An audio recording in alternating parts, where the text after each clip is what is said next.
Good morning আমার সকল বন্ধুদেরকে। আজ আমাদের শুরু হয়েছে আবার নতুন একটা জায়গার সন্ধানে বেরিয়ে পড়া। আর আজকের জায়গাটা হচ্ছে আমাদের খুবই কাছাকাছি এক সমুদ্র এলাকা, সেটা হচ্ছে বকখালি। তো চলুন যাওয়া যাক বকখালিতে।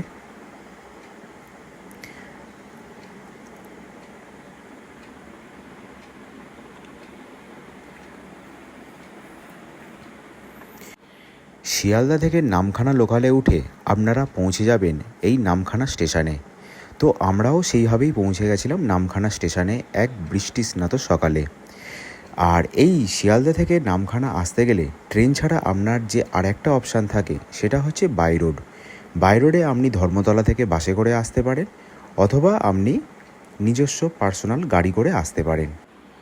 নামখানা স্টেশন থেকে নেমে 2 মিনিট হেঁটে আমরা মেন রোডে উঠেছিলাম।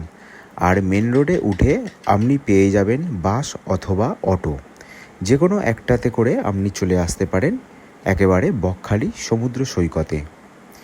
তো বকখালি সমুদ্র সৈকতে এসে আমরা প্রথমেই নিয়ে নিয়েছিলাম একটা সুন্দর হোটেল।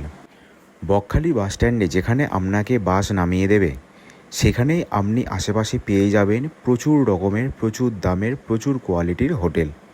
আপনার পকেট সই হোটেল আপনি নিজে চুজ করে নিতে পারবেন, বা আপনি অনলাইনেও আগে বুকিং করতে পারবেন।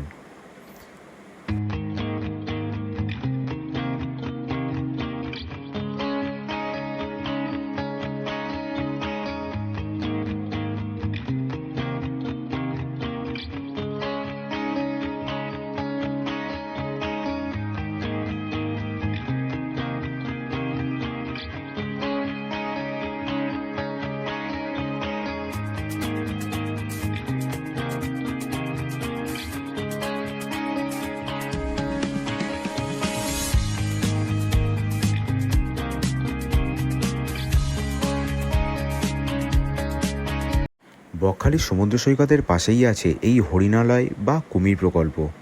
যদিও এখানে এখন কোনো এন্ট্রি ফি লাগছে না, তার কারণ এর ভিতরে এখন কিছুই অবশিষ্ট নেই, না আছে হরিণ, না আছে কুমির। তো আপনারা একটু চাইলে এই নির্জন এলাকায় একটু হেঁটে নিতে পারেন আর সুন্দর কিছু ফটো তুলে নিতে পারেন। বকখালি সমুদ্র সৈকত আর এই হরিণালয় কুমির প্রকল্প দেখে আমরা দুপুরবেলায় চলে এসেছিলাম হোটেলে স্নান করতে।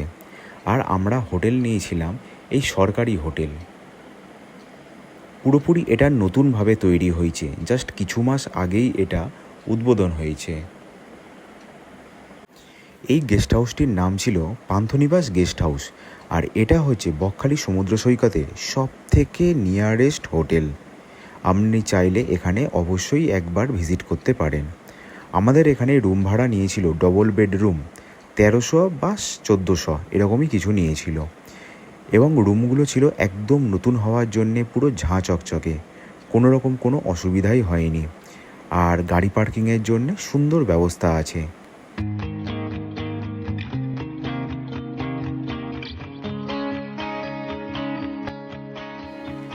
দুপুরবেলায় কিছুক্ষণ বিশ্রাম নিয়ে আমরা বিকেলে বেরিয়ে পড়েছিলাম হেনরি আইল্যান্ডের উদ্দেশ্যে।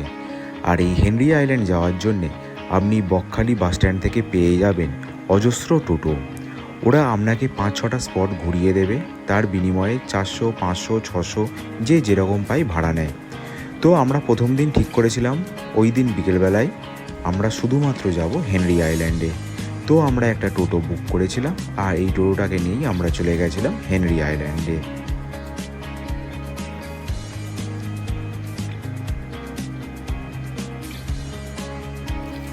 হেনরি আইল্যান্ডে যাওয়ার কিছুটা আগে টোটো আপনাকে পার্কিং লটে আপনাকে নামিয়ে দেবে। তারপরে আপনাকে কিছুটা হেঁটে আপনাকে পৌঁছাতে হবে হেনরি আইল্যান্ডে।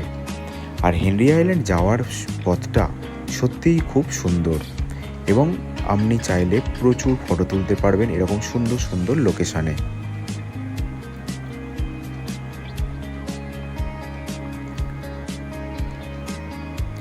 অবশেষে আমরা হেনরি আইল্যান্ডের সমুদ্রের জলের আওয়াজ শুনতে পাচ্ছিলাম, এবং আমরা কখন সমুদ্র দেখব সেইটার জন্যে আর ওয়েট করতে পারছিলাম না।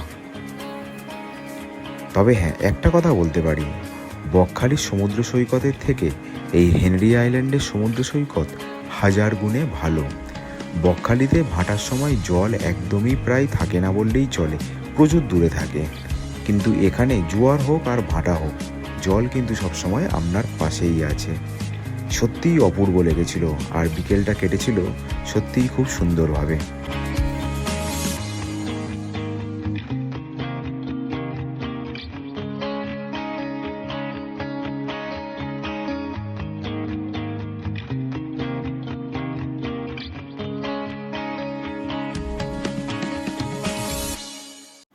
এখানে কিন্তু সতর্কীকরণ হিসাবে আপনার কিন্তু সমুদ্রে নামা কিন্তু বারণ।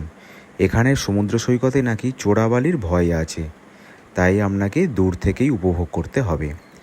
তারপরে সমুদ্র দেখে আমরা ফেরার পথে হেনরি আইল্যান্ডে যে ওয়াচ টাওয়ার আছে তার উপরে উঠেছিলাম।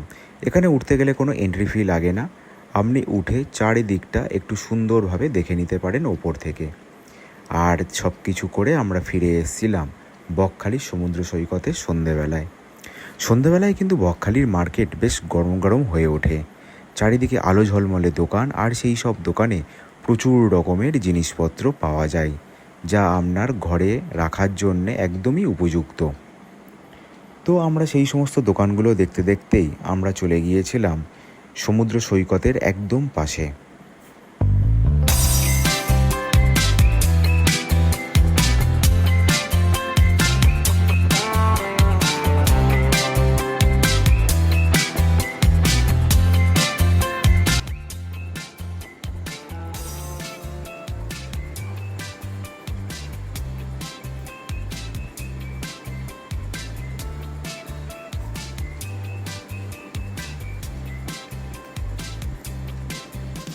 সমুদ্র সৈকতের পাশে আপনি পেয়ে যাবেন এবং বিভিন্ন ধরনের খাবারের দোকান, আর দুটো চেয়ার নিয়ে এই ধরনের গরম গরম মাছ ভাজা খেতে খেতে কখন যে আপনার সময় কেটে যাবে আপনি নিজেও বুঝে উঠতে পারবেন না। যাই হোক, এইভাবেই আমরা আজকের দিনটাকে শেষ করেছিলাম। এরপরেই আমরা ফিরে গিয়েছিলাম হোটেলে। যদি ভিডিওটা ভালো লেগে থাকে তাহলে অবশ্যই লাইক, শেয়ার এবং সাবস্ক্রাইব করে দেবেন। দেখা হচ্ছে কাল সকালে। এর পরের দিন আমরা কি করেছিলাম সেটাই শোনাবো আপনাকে পরের ভিডিওতে। চলুন তাহলে আজ এই পর্যন্তই থাক, দেখা হচ্ছে নেক্সট ভিডিওতে। ভালো থাকবেন, সুস্থ থাকবেন।